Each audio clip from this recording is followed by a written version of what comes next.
నటభూషణ్ శోభన్ బాబు సోకట్ cinema shooting జరుగుతోంది. Shooting గ్యాప్లో ఆయన బిస్కెట్స్ వాటర్లో పెట్టి తింటున్నారు.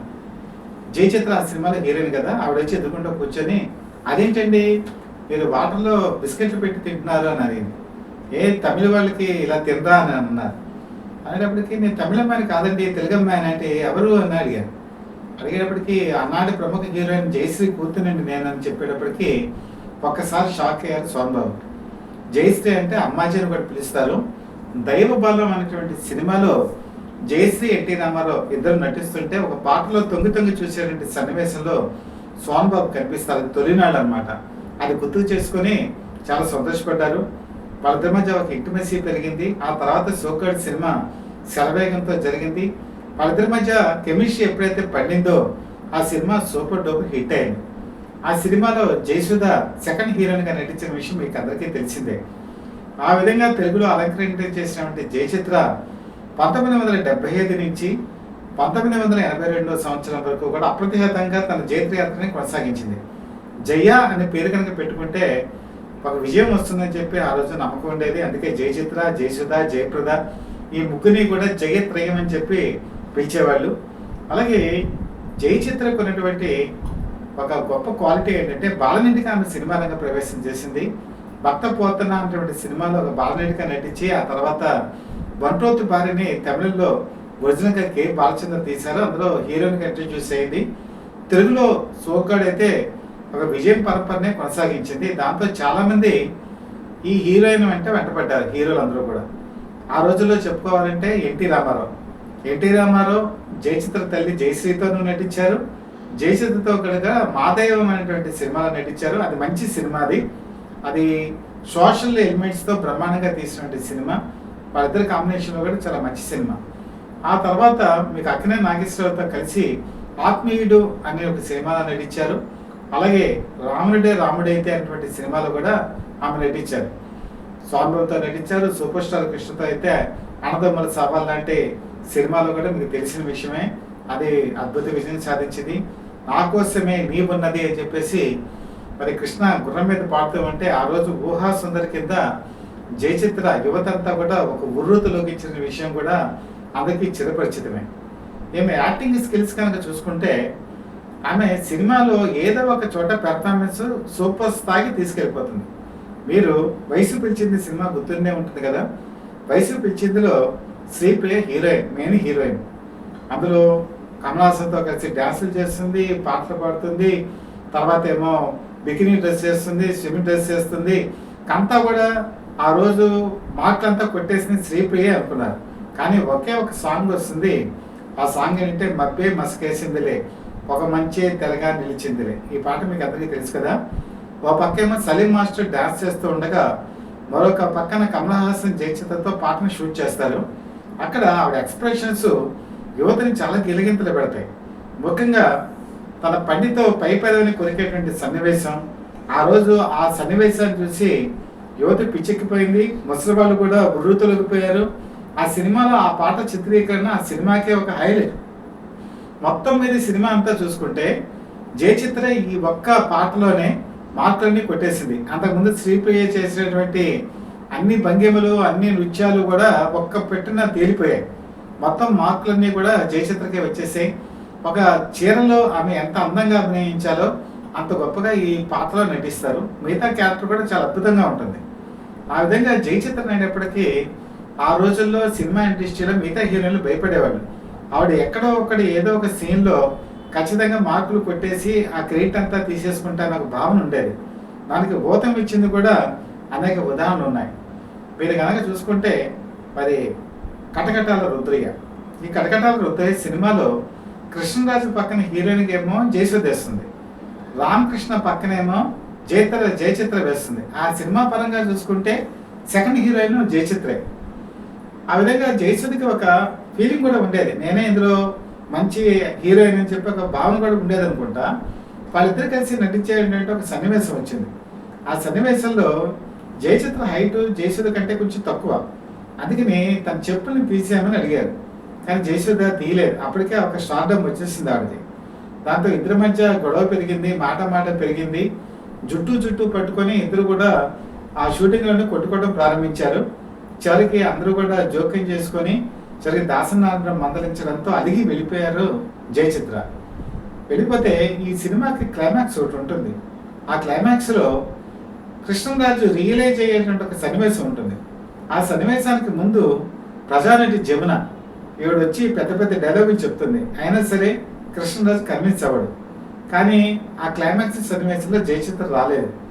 వెయిట్ చేశారు. రాత్రి షూటింగ్ జరుగుతోంది. ఈవిడ ఎంతకీ రావట్లేదు. ఇంకా అలిగి రాదు అని చెప్పి అనుకున్న తరుణంలో జయచిత్ర షూటింగ్ వచ్చారు. షూటింగ్ వస్తే సారీ చెప్పారు వెళ్ళి దాసనారాయణరావుకి. సారీ చెప్తే ఆయన కూడా యాక్సెప్ట్ చేసి లాస్ట్లో ఈ క్లైమాక్స్ సీన్ పెట్టారు. జయచిత్ర క్లైమాక్స్లో కృష్ణరాజుతో చెప్పే డైలాగులు కృష్ణరాజు రియలైజ్ చేస్తుంది. అంటే రామకృష్ణని వదిలిపెట్టేస్తారు పోలీస్ ఆఫీసర్గా, తన తమ్ముడిని గౌరవించి, అలాగే సమాజం పట్ల కూడా ఒక దృక్పథాన్ని ఏర్పరచుకుంటాడు. ఆ విధంగా లాస్ట్ సీన్లో జయచిత్ర నటించే ఆ సన్నివేశం సినిమా మొత్తాన్ని మలుపు తిప్పేస్తుంది. దాంతో క్రెడిట్ అంతా కూడా జయచిత్రే కొట్టేసింది. ఇందులో ఒక పాట కూడా ఉంది, ఈదురు గాలికి ఈ దొరగాలకి ఏదో గుబులు రేగింది అని చెప్పేసి. ఆ పాట కూడా ఇప్పటికీ కూడా ఆ ట్యూన్ మనం ఎన్నిసార్లు విన్నా కూడా చాలా అద్భుతంగా అనిపిస్తుంది. సినిమాలో మెయిన్ హీరోయిన్ జయసుధైనా మార్కులు కొట్టేసింది మాత్రం జయచిత్ర. ఇలాగా జయచిత్ర ఈ రకమైన పెర్ఫార్మెన్స్ చూపించడంతో ఆవిడ అగ్రస్థాయికి చేరిపోయింది. మరొక ఎగ్జాంపుల్ ఏంటంటే బొబ్బిలి పులి. బొబ్బిలి పులి సినిమాకి మరి ఆ రోజు ఆల్ ఇండియా నెంబర్ 1 హీరోయిన్ కింద శ్రీదేవి రూపాంతరం చెందుతోంది. ఈ సినిమాలో కూడా హీరోయిన్ శ్రీదేవి, కానీ జయచిత్ర కూడా ఒక మంచి నటి, ఈవిడ కూడా ఉంది. సినిమా ఎక్కడ శ్రీదేవి పేరు రాకుండా చేస్తుందో అని శ్రీదేవి భయపడుతూనే ఉంది. ఆ తరుణం వచ్చేసింది. అందులో ఒక సన్నివేశంలో బొబ్బిలి పులి ఈ క్యారెక్టర్ వేసినటువంటి చక్రధారి ఎన్టీ రామారావు, ఈయనకి పెళ్ళవుతుంది, నక్సలైట్ నాయకుడి కింద మారుతాడు. కథ ఒకనొక టైంలో లాక్ పడిపోయింది. ఏం చేయాలో అర్థం కానిటువంటి సన్నివేశంలో పేపర్లో ఒక వార్త చదివారు దాసనారాయణరావు. ఒక నిజమైన నక్సలైట్ నాయకుడు హిడెన్గా దాక్కొని ప్రపంచాన్ని నమ్మించడానికి తన భార్యని వీడియోగా చూపిస్తారు అనమాట. ఆ సన్నివేశాన్ని యాజిడేజ్గా ఈ సినిమాలో పెట్టారు. ఒక దేవాలయంలోకి వెళ్ళి తన బొట్టు చెరిపేసి, అలాగే కుంకుమ అవన్నీ కూడా తీసేసి, తర్వాత గాజులు పగలగొట్టుకొని ఒక విధవలాగా అంటే విడోలాగా ఉండేటువంటి ఒక సన్నివేశం ఇందులో ఉంటుంది. ఆ సన్నివేశం జయచిత్ర చేసేటప్పటికి మొత్తం అంతా కూడా ఆ సినిమా అంతా ఒక్కసారి మలుపు తిరిగిపోతుంది. దాంతో పోలీసులు కూడా నమ్ముతారు, ఆ జయచిత్ర భర్త చనిపోయాడు కాబట్టే ఈమె టెంపుల్కి వెళ్ళి చేసుకుంది అని చెప్పి అందరూ నమ్మేటువంటి స్థితికి వస్తారు. ఇది ఈ సినిమాకి చాలా కీలకమైన పాయింట్. ఒక్కసారిగా ఈ సినిమాలో జయచిత్ర హైలైట్ అయిపోయింది. శ్రీదేవికి వచ్చే మార్కులన్నీ కూడా ఈ ఒక్క సన్నివేశంతో తను తీసేసుకుంది. ఆ విధంగా అందులో సెకండ్ హీరోయిన్ అయినా సరే ఒక మంచి మార్కులు కొట్టేసినటువంటి ఘనత జయచిత్రకి దక్కుతుంది. ఇలా జయచిత్ర ఒక సినిమాలోనండి ఇలా తన వైవిధ్యం చూపించి బ్రహ్మాండంగా నటించినటువంటి సీన్స్ ఎన్నో ఉన్నాయి. దాంతో సినిమా గతంతా మార్చేసినటువంటి ఖ్యాతి కూడా జయచిత్రకే దక్కుతుంది. మీకు అనామిక అని హిందీలో ఒక సినిమా వచ్చింది. అందులో మీకు కనుక చేసుకుంటే అమితాబ్ బచ్చన్ వైఫ్ జయా బాదురి, అప్పుడు జయా బాదురి ఆవిడ అనామిక కింద చేస్తారు. చాలా అద్భుతమైన యాక్షన్. దాని తెలుగులో కల్పన కింద తీశారు. తీసినప్పుడు ఈ కల్పన క్యారెక్టర్కి ఏమైనా పెట్టాలన్నప్పుడు జయచిత్రే గుర్తుకొచ్చింది. జయచిత్ర ఈ సినిమాలో దిక్కులు చూడుకు రామయ్య పక్కనే ఉంది సీతమ్మ అనే పాట ఉంది కదా, అందులో బాగా నటిస్తారు. సినిమా అంతా కూడా ఎక్కడా కూడా హిందీలో ఉన్నటువంటి క్యారెక్టర్కి దెబ్బతినకుండా తెలుగులో ఒక అనామికగా ఒక కల్పనగా చాలా అద్భుతంగా నటించి ఆ సినిమా మార్కులు కూడా కొట్టేశారు. సో ఈ విధంగా ఆమె సినిమా ఇండస్ట్రీలో అనేక రకాల విజయాలు సాధించారు. ముఖ్యంగా ఆమె నటనలో చెప్పుకోవాలంటే పరాకాష్ఠకి చేరినటువంటి సినిమా చిల్లర కొట్టు చిట్టమ్మ. ఈ చిల్లర చోటు చిట్టమ్మ అనే దానికి దాసం గోపాలకృష్ణ అని ఈయన రాశారు. వీరికి దాసనారాయణరావు రాసినటువంటి సినిమాల్లో మరొక రచయిత సంభాషణ రాసినటువంటి ఏకైక సినిమా అయితే ఇదే చివరి సినిమా కూడా అదే. ఈ దాసం గోపాలకృష్ణ రాసిన ఈ మాటలు ఇవన్నీ కూడా ఆ సినిమాకి హైలైట్. ఇది నాటకంగా చాలా బ్రహ్మాండంగా అన్ని చోట్ల విజయవంతంగా ప్రదర్శించారు. వాణిశ్రీ తన సినిమా రంగంలోకి రాకముందు చిల్లర కొట్టి చిట్టమ్మగా అనేక నాటకాలు వేశారు. సో ఇందులో ఫస్ట్ వాణిశ్రీనే తీసుకుందాం అని చెప్పి అనుకున్నారు. కానీ అప్పటికి ఎదురీత అనేటువంటి సినిమాకి వాళ్ళు కాల్ షీట్లు అడ్జస్ట్ చేయడంతో అనివార్య పరిస్థితుల్లో జయచిత్రని ఈ సినిమాకి తీసుకున్నారు. జయచిత్ర చాలా సరదాగా, చాలా నవ్వుతూ, కేరింతలు కొడుతూ వెళ్ళేటువంటి ఈ పాత్ర ఆల్మోస్ట్ ఆల్ గోకిని రామారావుని పెళ్లి చేసుకొని తను ప్రేమించినటువంటి దత్తుడు అంటే మురళీమోహన్ని కాదనుకొని ఆమె పడినటువంటి కష్టాలు, చివరిలో ట్రాజడీ సీన్స్, ఇవన్నీ కనుక మనం చూస్తే చిల్లరకొట్టు చిట్టెమ్మలో జయచిత్ర నటన ఎవరెస్ట్ శిఖరాన్ని చేరిందా అని చెప్పి అనిపిస్తుంది. ఆ రోజు చాలామంది కూడా ఈ సినిమా చూసి జయచిత్ర నటనని ప్రశంసించని వాళ్ళంటూ కూడా ఎవరు లేరు. ఆ రోజు అగ్రనటులో అందరితో కూడా నటించింది. ఆవిడ నటించినటువంటి సినిమాలన్నీ కూడా విజయపథంలోకి దూసుకెళ్ళాయి. అలాగే ఒక అగ్రగామి స్థాయికి ఆవిడ వెళ్ళారు. ఆ తర్వాత మీకు తెలిసిందే కదా, ఆవిడకి మెయిన్ ఒబిసిటీ ఒకటి, తర్వాత తోటి వాళ్ళతో గొడవలు పడటం ఒకటి, తర్వాత ప్రేమాణంలోకి దిగటం ఒకటి. కామెడీ నటుడు సుధాకర్ మొట్టమొదటి హీరోగా రంగప్రవేశం చేశాడు. 50 తమిళ చిత్రాల్లో బుక్ అయ్యాడు. తారాపదానికి వెళ్ళిపోయాడు. కాకపోతే అప్పట్లో ఎంజి రామచంద్రన్ ఏదో కామెంట్ చేశాడని కొన్ని రాజకీయ కారణాల వల్ల అతను తెలుగు సినిమా ఇండస్ట్రీకి రావాల్సి వచ్చింది. ఆ తరుణంలోనే జయచిత్రని ప్రేమించడం, అలాగే రాధికను కూడా అతను ప్రేమించాడు ఆ రోజుల్లో టాక్ ఉంది. కానీ జయచిత్రని పెళ్లి చేసుకునేటువంటి సందర్భం కూడా వచ్చింది. కాకపోతే ఆమె ఆస్తిని తన పేరు మీద రాయాలి అనే ఒక కండిషన్ పెట్టడంతో జయచిత్ర తల్లి జయశ్రీ నిరాకరించింది. దాంతో ఆ పెళ్లిపేటల దాకా వచ్చినటువంటి ఆ పెళ్లి ఆగిపోయింది. అది ఒక విధంగా జయచిత్రకి ఆశని పాత్రం కింద మారింది. ఇదే టైంలో ఇంకొక కాంట్రవర్సీ కూడా మాట్లాడింది. అదేంటంటే మురళీమోహన్ పెళ్లి చేసుకున్నాడని చెప్పి. తర్వాత ఒక తమిళ దినపత్రికలో ఈ వచ్చిన వార్తని బేస్ చేసుకొని మురళీమోహన్ డిఫమేషన్ వేద్దామని కూడా ప్రయత్నం చేశారు. కాకపోతే మిగతా అగ్రనాయకులు, సినిమా పెద్దలు జోక్యం చేసుకుని ఆ వివాదాన్ని అందరితో సదుమణిగేలా చేశారు. కానీ ఆ పుకారు మాత్రం ఆ రోజుల్లో బాగా వచ్చేసింది. జయచిత్రను మురళీమోహన్ మధ్య ఎఫ్ఐఆర్ ఉందని వాళ్ళు పెళ్లి చేసుకుంటున్నారని మాత్రం ఆ రోజుల్లో బాగా టాక్ వచ్చింది. ఈ విధంగా కొన్ని గాలివార్తలు, పుకారు వార్తలు ఏదేమైనా సరే జయచిత్ర కెరీర్ని కొంత మందగతిలోకి మార్చింది. తర్వాత ఏంటంటే ఆమె సినీ నటి కవితతో గొడవ పెట్టుకోవడం, అలాగే ఒక సినీ నటి కవితే కాదు జయసుతో గొడవ, ఆ తర్వాత తన తోటి నటీనటులతో గొడవ, జూనియర్ ఆర్టిస్టులతో గొడవ. ఈ కాంట్రవర్సీస్ ఆమెను బాగా పెట్టడంతో కొంతమంది దర్శకులు ఈవిడ్ని బుక్ చేసుకుంటే మనకి లేని పని ఇబ్బందులు అవుతాయి అనేటువంటి ఒక భ్రమకు లోనయ్యారు. భ్రమే కాదు, కొంత నిజం కూడా ఉంది అందులో. ఆ విధంగా కొన్ని సినిమాలు దూరం అయ్యాయి. మరో పక్కన కనుక చూసుకుంటే ఒబిసిటీ, ఆ రోజుల్లో జయప్రద, జయసుధ స్లిమ్గా ఉండేవాళ్ళు. అందుకని వాళ్ళు సినిమా రంగంలో తారాజుల స్థాయికి ఎగిరిపోయారు పైకి. కానీ జయచిత్ర ఏంటంటే మందగతిలోకి వెళ్ళడానికి కారణం ఏంటంటే మెయింటెనెన్స్ సరిగా లేకపోవడం. తర్వాత మెయిన్ ఏంటంటే జయప్రదకి సూపర్ స్టార్ కృష్ణ అండగా ఉన్నారు. దాదాపు 45 సినిమాల్లో ఇద్దరు జంటగా నటించారు. శోభన్ బాబు అయితే జయసుతో చాలా సినిమాలు నటించారు. కృష్ణరాజు అయితే 80 సినిమాలు జయసుతోనే నటించారు. ఇలాగా ఒక హీరో అండదండలు అనేవి వాళ్ళకి దొరికాయి. కానీ జయచిత్రకి ఏమి పెద్ద హీరోస్ ఎవరో కూడా పెద్ద సపోర్ట్ ఇవ్వలేదు. కొన్ని సినిమాలు చేయటం, తర్వాత వదిలేయటమే తప్ప కాన్స్టెంట్ హీరో అనేది తెలుగు సినిమా ఇండస్ట్రీలో ఆవిడకి దొరకలేదు. దాసనారాయణరావు, కె బాలచందర్ ఇద్దరు కూడా ప్రోత్సాహం ఇచ్చినా మిగతా దర్శకులు అంతగా ముందుకు రాకపోవడంతో ఆవిడ హీరోయిన్గా ఫేడౌట్ అయిపోవడం జరిగింది. 82తో దాదాపు కెరీర్ అంక అయిపోయింది అనుకున్న తరుణంలో మళ్ళీ ఆవిడ దాదాపుగా 88 నుంచి కూడా సెకండ్ ఇన్నింగ్స్ ప్రారంభించారు. సెకండ్ ఇన్నింగ్స్లో తెలుగులోకి వచ్చేటప్పటికి అబ్బాయి గారిలో వెంకటేష్ తల్లిగా ఆమె చేసినటువంటి పాత్ర ఆ రోజు అందరినీ కూడా ఆకట్టుకుంది. అది యాక్చువల్గా వాణిశ్రీ చేయాలి, కృష్ణ హీరోగా అనుకున్నారు.